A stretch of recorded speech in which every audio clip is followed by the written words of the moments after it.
Namaste, and welcome to our continuing series on homeopathy with our beloved Dr. Vichakappa. Namaste. We wanted to look into chikungunya today.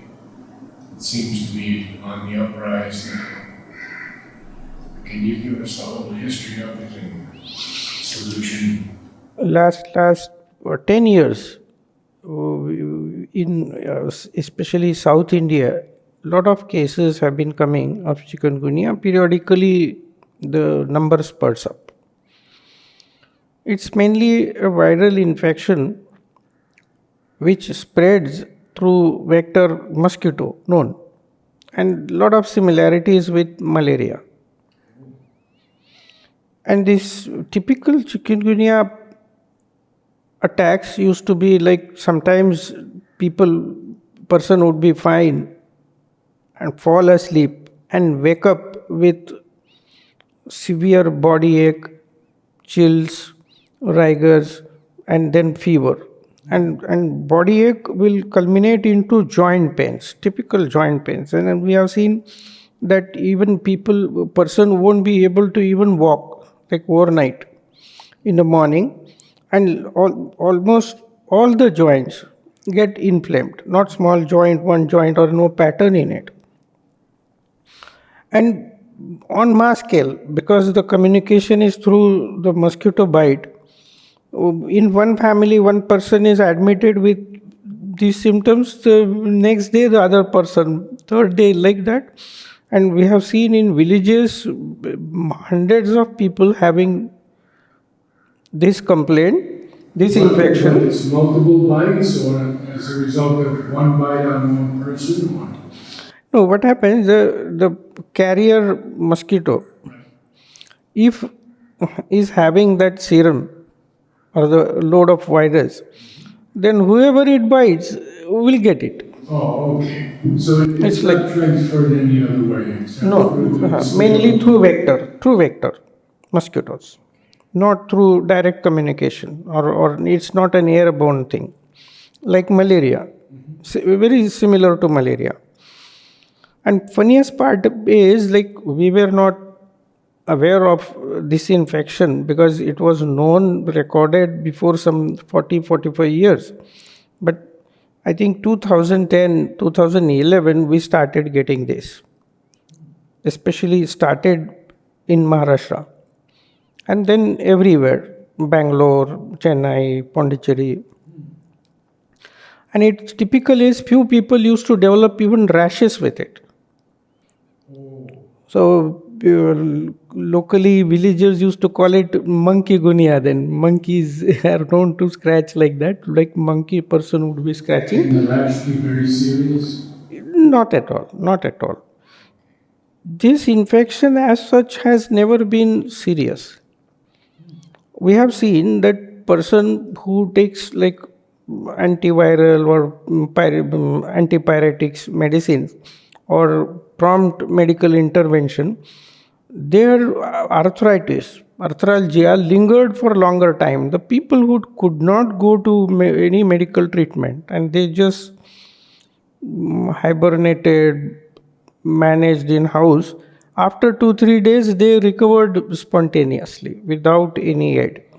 So it has not been fatal, but the suffering wise, really on mass scale, people used to suffer. Imagine, no, if 4 family members at a time have this, it's difficult to manage it. So it was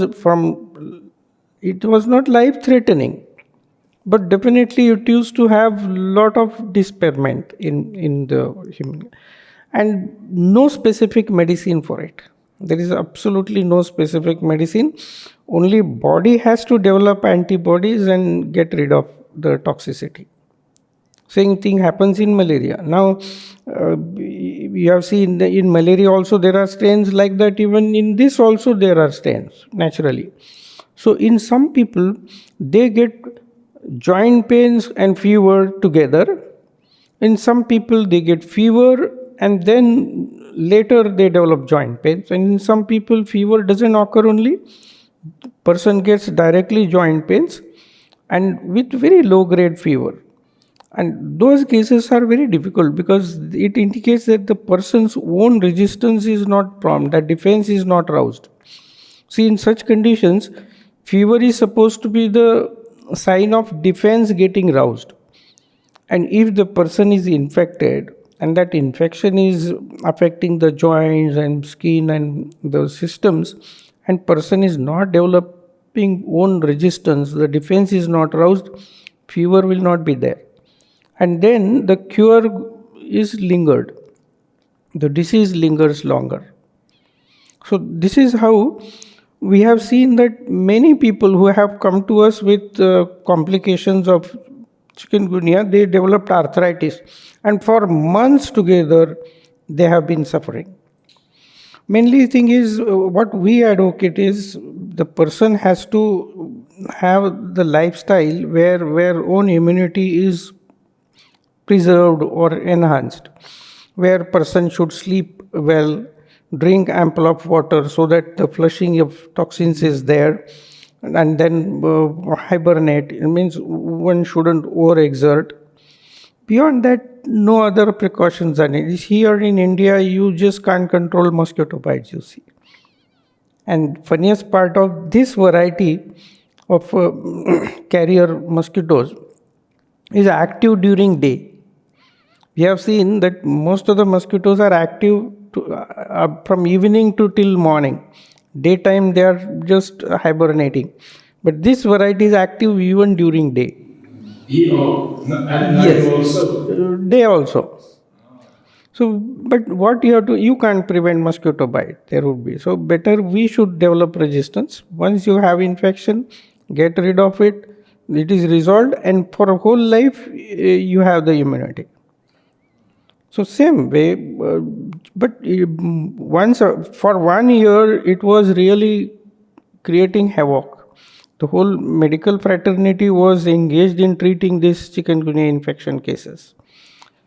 It doesn't leave much. It is not like in malaria. There is one variety, falciparum variety. That strain is supposed to be dangerous one from the fatality point of view, the mortality point of view, because it affects the brain.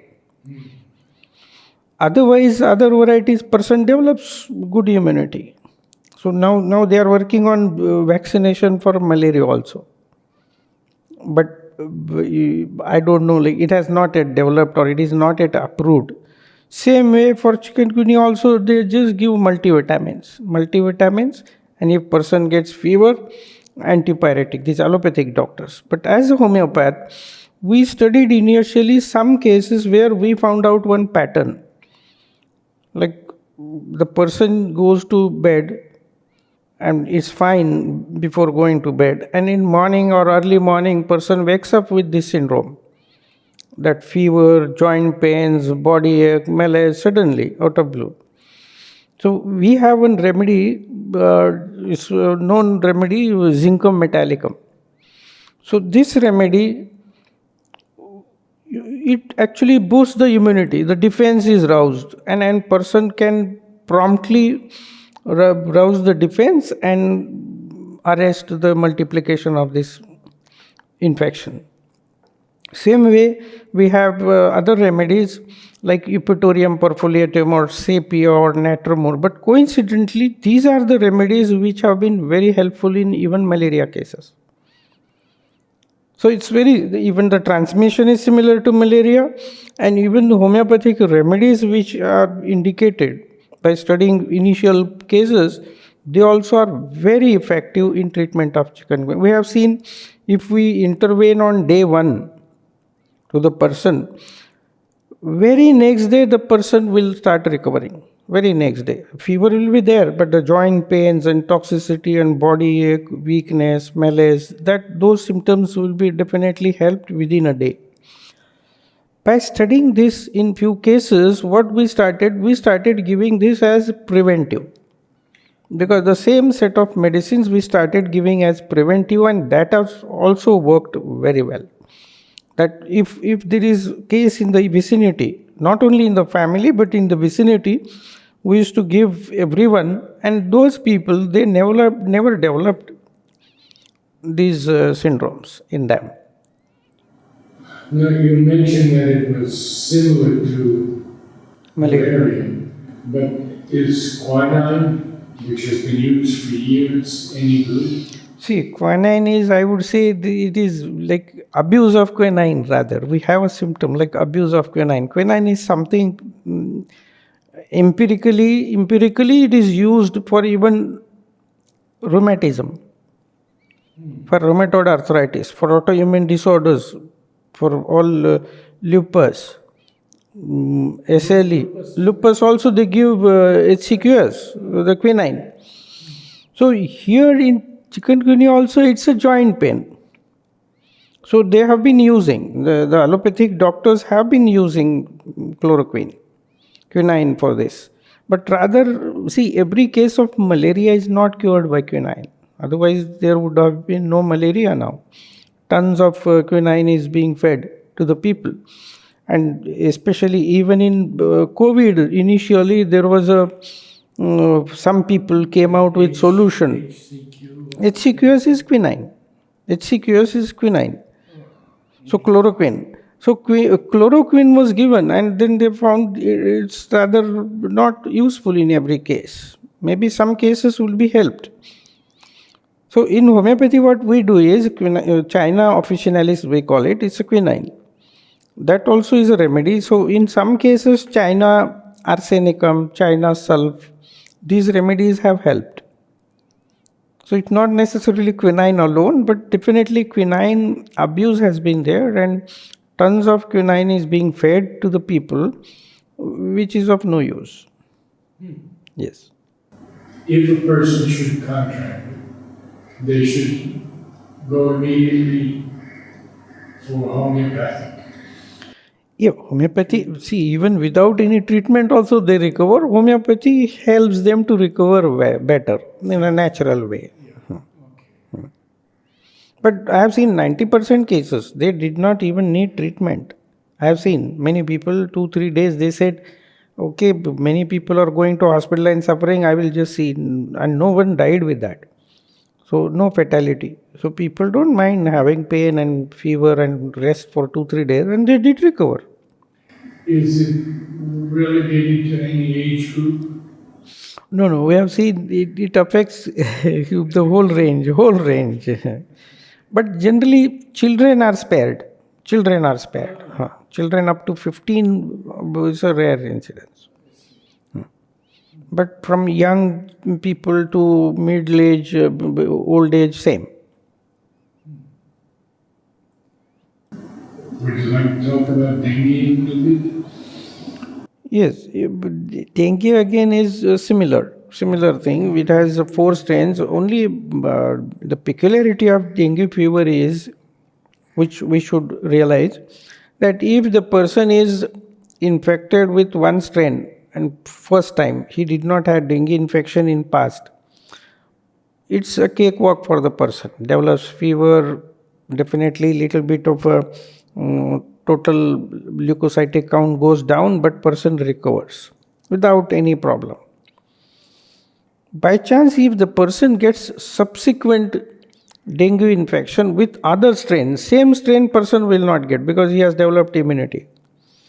But if person is infected with the other strain than the previous one, then the system somehow is known to go in confusion. So the antibodies, actually body maintains the knowledge of producing antibodies.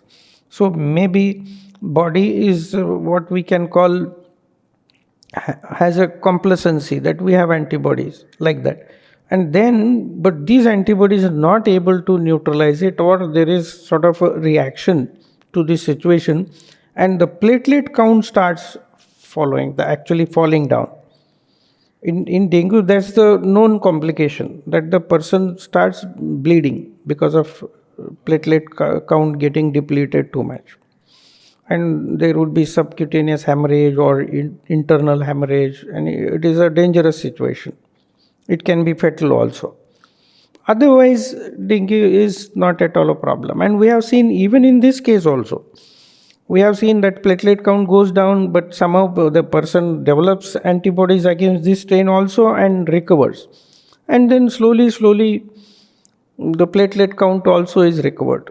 It's a very interesting case. I always share with our doctors. One lady had come to me for just a trivial fever, body ache, and all, and for 3 days she came. And she, of course, such cases we call every day for follow up. And after 3 days, she was febrile, no symptoms, nothing. And so we said, okay, you don't need any treatment. And after one day, she had bleeding from gum. So naturally, she went to dentist. And then dentist saw that there is nothing wrong with your gums and teeth, but you are bleeding. So he asked her to go for platelet count.